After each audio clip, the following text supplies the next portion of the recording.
오늘은 2월 23일 마태복음 16장 13절부터 28절입니다. 오늘 본문은 가이사랴 빌립보라는 지역을 지나갈 때에 예수님께서 제자들에게 예수님을 어떻게 생각하느냐고 질문을 한 장면이에요. 그때 유명한 베드로의 대답이 나오죠. 하필이면 가이사랴 빌립보라는 지역에서 이러한 질문을 하십니다. 가이사랴 빌립보는 황제의 우상이 있는, 황제의 형상이 있는 지역이에요. 거기는 우상 숭배가 만연한 지역이고, 그 당시로 보았을 때에 가이사랴라고 하는 이름을 지었거든요. 그 동네 이름에. 황제 이름입니다. 그러니까 황제에게 바쳤던 지역이에요. 그래서 가장 번영했던 곳이고, 우상 숭배가 가장 왕성했던 곳이고, 황제 숭상이 굉장히 많은 사람들에게 영향을 끼쳤던 곳이었다. 한마디로 우상이 넘쳤던 곳이었다. 거기에서 인간의 모든 욕망이 응집되어 있는 그곳에서 주님은 중요한 질문을 하셨다는 거예요. 그 이유가 있는 것이죠. 가장 강력한 우상 숭배 지역에서 그 질문을 했던 이유가 무엇일까요? 한번 본문을 보겠습니다. 15절이에요. 이르시되 너희는 나를 누구라 하느냐? 시몬 베드로가 대답하여 이르되 주는 그리스도시요 살아계신 하나님의 아들이시니이다. 사람들은 예수님을 향하여 누구는 세례 요한이라고 하고, 어떤 사람은 엘리야라고 하고, 어떤 사람은 예레미야나 선지자 중에 한 사람이라고 얘기합니다만, 그러면 예수님 물어봐요. 다른 사람은 그렇게 고백하더라도 너희들은 나를 누구라고 생각하느냐?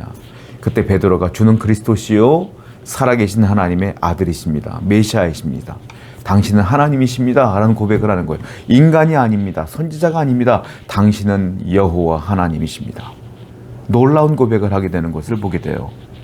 이 고백은 쉬운 고백이 아닙니다. 왜냐하면 눈에 보이는 게 화려함이에요.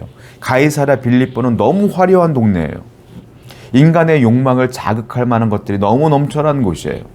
그리고 거기에 거대한 황제의 동상이 있는 곳이에요.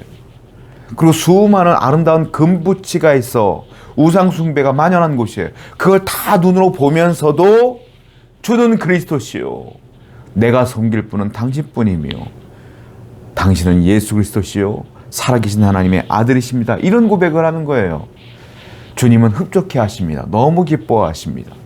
성도 여러분, 우리가 살아가는 세상이 이래요. 우리가 살아가는 세상은 우상이 만연한 곳이고, 우리가 세상을 살아갈 때 보면 내 눈에 보이는 안목의 정욕으로 가득한 곳이고, 욕망으로 가득한 곳이에요. 그럼에도 불구하고 저와 여러분들은 교회를 향하여 내 마음을 놓고 주님을 향하여 내 인생을 걸고 살아가는 거 아니겠습니까? 이러한 신앙 고백 위에 주님은 교회를 세우고, 이런 신앙 고백 위에 하나님의 축복이 넘치는 거예요.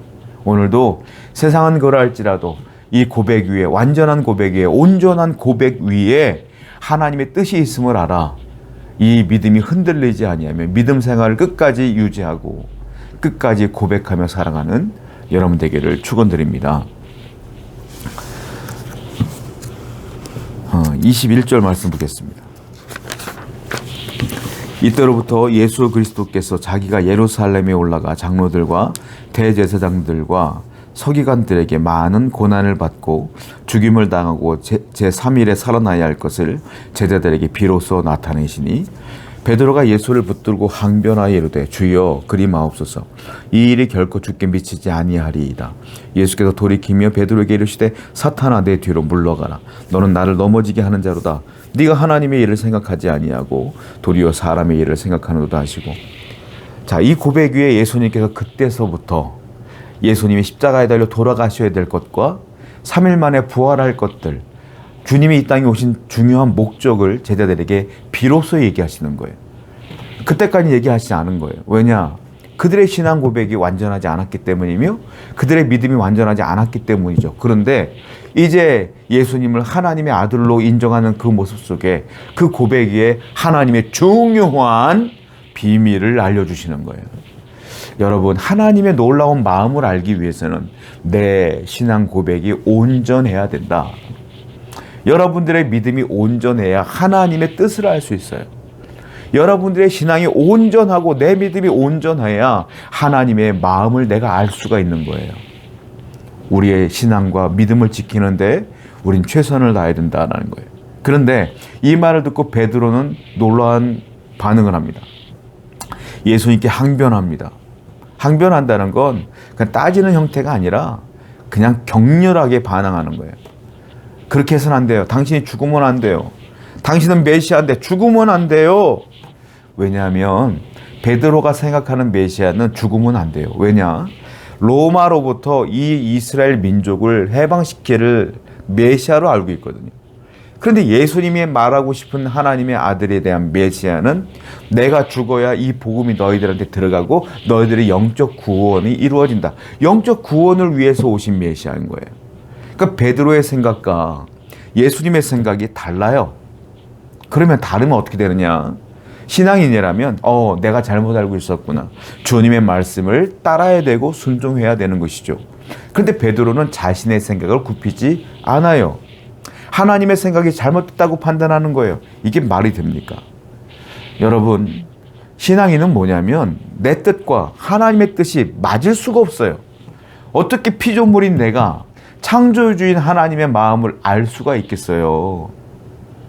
생각이 어떻게 하나님처럼 우리가 생각할 수 있겠어요? 당연히 틀리죠. 안 맞죠. 그럴 때 어떻게 돼요? 우리는 나를 낮추고 하나님의 뜻에 내 뜻을 맞춰가며 포기할 것들은 포기하고 순종하며 살아가는 것이 신앙인이에요. 내 고집을 꺾는 겁니다. 근데 베드로는 자신의 고집을 꺾지 않고 내가 옳다고 말하는 거예요. 그때 주님은 뭐라고 말합니까? 사탄아, 물러가라. 베드로에게 사탄이라고 한 게 아니라 베드로의 고집을 꺾지 못하게 하고 있는 그 속에 있는 사탄아, 물러가라 이 말이에요. 한마디로 하나님의 뜻에 순종하지 못하게 하는 건 내 안에 있는 사탄이다. 나를 사탄이 유혹하고 미혹하고 있는 것이다 라는 거예요. 물론 내 안에 성령님이 계시죠. 내 안에 성령님이 계시는데 어떻게 사탄이 내 안에 들어오겠어요? 사탄은 나를 잠식할 수가 없어요. 여러분들이 예수 그리스도를 믿는 순간 성령이 내주하기 때문에 사탄이 나를 잠식할 수는 없어요. 그런데 사탄이 내 주위에서 나를 유혹할 수는 있다. 미혹할 수는 있다. 내 고집에 사탄이 내 고집이 옳다고 착각하게 만들 수 있다.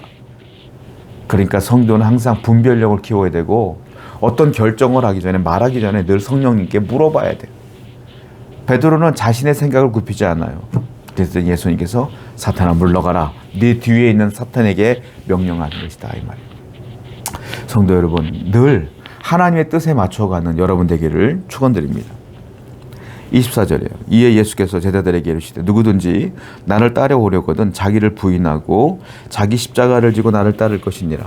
그러면서 모든 이에게 십자가가 있는데 자기 십자가를 지고 나를 따라와야 된다라고 말씀하셔요. 자기를 부인하라. 그리고 자기 십자가를 지라. 이게 무슨 말이겠어요? 자기를 부인하라. 이게 무슨 말이냐면 모든 인간에게는 내면적인 욕망이라는 게 있습니다. 욕심이라는 게 있어요. 그래서 성경에서 뭐라고 말해요? 안목의 정욕, 육신의 자랑, 그렇죠? 육신의 정욕 이런 것들을 말해요. 이런 것들이 내 안에 다 있는 거예요, 사람들은. 그런데 믿음이 없는 분들은 이 안목의 정욕을 따라, 육신의 정욕을 따라, 이생의 자랑을 따라 살아가는 겁니다. 근데 자기를 부인하라는 것은 내 안에 있는 욕망을 부인하고 자기 십자가를 지라 이걸 포기하는 것, 이걸 포기하고 말씀을 따라 살아가는 것. 이 내 욕망을 포기하고 하나님의 뜻대로 살아가는 것. 이게 자기 십자가를 지는 거예요. 제자는 이와 같이 자기 십자가를 지는 겁니다. 오늘도 여러분들의 욕망을 따라 살지 말고 말씀을 따라 살아가는 여러분 되기를 축원드립니다. 기도하겠어요. 아버지 하나님, 우리 모든 성도가 예수님의 제자처럼 주님의 말씀에 내 뜻을 맞춰가며 순종하며 복종하며 살게 하여 주옵소서. 예수님의 이름으로 기도드렸습니다. 아멘.